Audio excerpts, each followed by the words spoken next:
somewhere in Universe 7 on a planet made of pure magic. We said, Mr. Vegeta, before we moved on to the planet, I ended up forgetting to give you a gift that Mr. Beerus asked me to give you. This is the suit that all the gods of destruction wear. I believe you are fit for this job, and that's why I'm handing it over to you. This suit is quite heavy. They weigh around quintillions, and little by little you adapt, and at the same time you acquire great resistance, and consequently this also increases all your attributes, said Whis, explaining to Vegeta the nature of the clothing of a god of destruction. Vegeta said, I see, so this outfit could help Beerus a lot, right?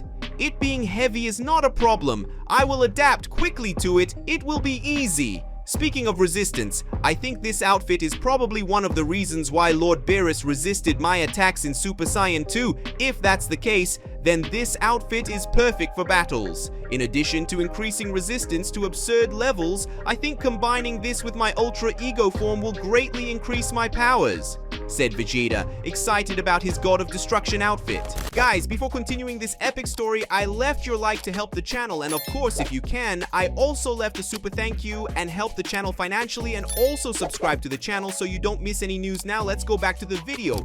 After talking about the God of Destruction outfit, Whis makes a gesture with his staff and causes Vegeta's standard outfit to be exchanged for the God of Destruction outfit. After having the suit on, Vegeta instantly transforms into his Ultra Ego form. Now he felt a little more comfortable with his suit because the clothes were too heavy to wear in his base form. Vegeta said, Whis, this outfit is really heavy. It's like it's crushing all my bones, but it's something I can handle if I adapt little by little and start using it in battles. I'll be able to get used to it easily. This outfit will bring me a lot of benefits. Vegeta said, okay, Whis, we better stop talking so much. We have to check out the planet first. In a way, I was thinking about destroying it after we arrived, but something tells me that this planet has more to show. But Whis says this planet is spiritual in nature. How can we enter? Vegeta asked, hoping that the angel would have an answer. Whis makes a gesture with his staff. At that moment, Vegeta raises his hand and touches Whis' staff. When he does this, Vegeta doesn't feel anything different. But when looking at the reflection of Whis' staff, he looks at his head and notices a halo on top of his head.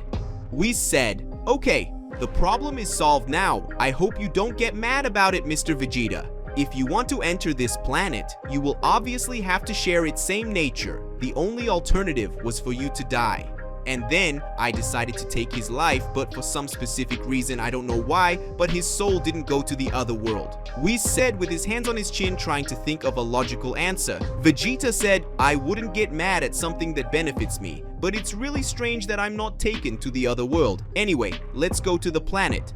Vegeta said, eager to find strong opponents. With the end of the brief conversation, Whis and Vegeta land little by little on the planet. Little by little, it was possible to see certain beings waiting for them, as if they already knew that people were going to invade that planet. Vegeta said, well, we arrived on the planet. The only thing possible to see here are 4 different people. Vegeta said, looking around the place. Whis said, from the looks of it, they were already expecting our arrival. These beings are strange. I can't feel their presence. Vegeta said, hey you guys, who are you? Are you inhabitants of this planet? Respond at once, said Vegeta, who was waiting for an answer. The 4 spirits then begin to quickly approach Whis and Vegeta. The first spirit with a short stature that had a brown color and that had a complete mask on his face was called Claudius. The second spirit, who was tall and had a lot of muscles, was called Daikathan. He had a mask curved over his face. The third spirit had large wings on its back. Each wing had 3 red eyes and was tall. In addition to having an incomplete mask on its face, its name was Agrona. The fourth spirit had a tall stature with 4 arms. Its name was Equasis. Vegeta said, Whis, are these guys spirits then? That's okay, they're not a problem. I'll finish them off quickly.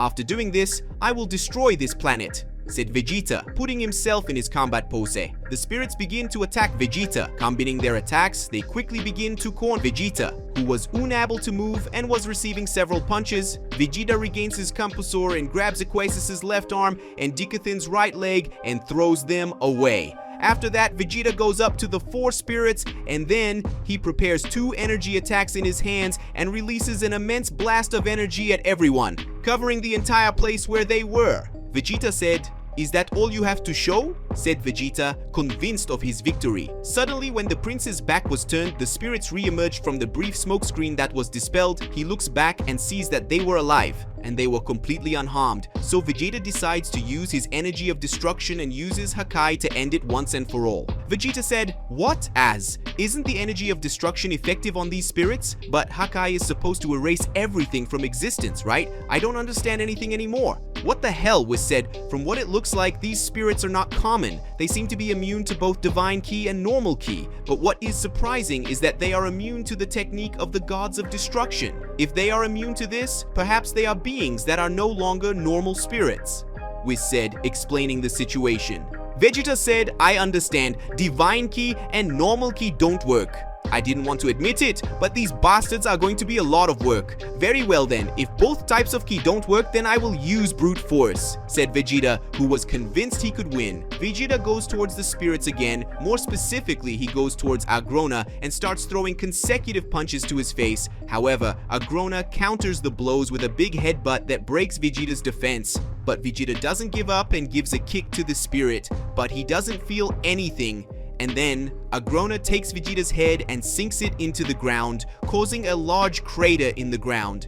Vegeta was very injured. His body was also suffering from the weight of the God of Destruction's clothing, and this was increasingly weakening the Saiyan Prince. And to make matters worse, Agrona throws a powerful punch to Vegeta's neck, which ends up neutralizing the Saiyan Prince. But at that same moment, before Vegeta is completely defeated by Agrona, Whis saves Vegeta and produces a barrier around them. Vegeta said, "Whis, remove this barrier. I can fight them again. I won't give in that easily. I don't need your help," said Vegeta, being highly angry with Whis. Whis said, "No, Mr. Vegeta, you are in no condition to fight them. Look at yourself first. You can barely stand up. I can't let you die like this. Don't forget you are already dead. Your spirit could disappear if that happens," Whis said, trying to make Vegeta give up. Vegeta said, "I already said no, Whis. This outfit was giving me problems in battle, but I'm now able to control it better. I can fight again." Whis said, "I won't repeat it. You're not ready. You will die if you continue.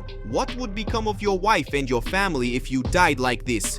But if you are so determined, maybe there is something that can help you in this situation," Whis said, giving Vegeta one more chance. Vegeta said, "And what would that something be? Tell me." "Wait," said Vegeta, who was nervous. Whis said, "As you already know, these beings are not affected by normal ki nor by divine ki. As you yourself tested, not even the hakai, which is Mr. Beerus's technique, is capable of destroying them. Having said that, from what I've heard in summary about this planet, there resides a powerful sword that can kill them. This sword is inserted within the planet itself. That is, it is in the middle of more than 500 surrounded souls. And in the middle of these souls, there is a floating rock, and it is in it that the sword is inserted. Many call it the sacred sword Excalibur," spoke Whis, who was starting to give hope that Vegeta could win the battle. So guys, the video ends here, but remember, don't forget to like the video to motivate me to bring epic videos like this one. And of course, subscribe to the channel so you don't miss any news. So bye.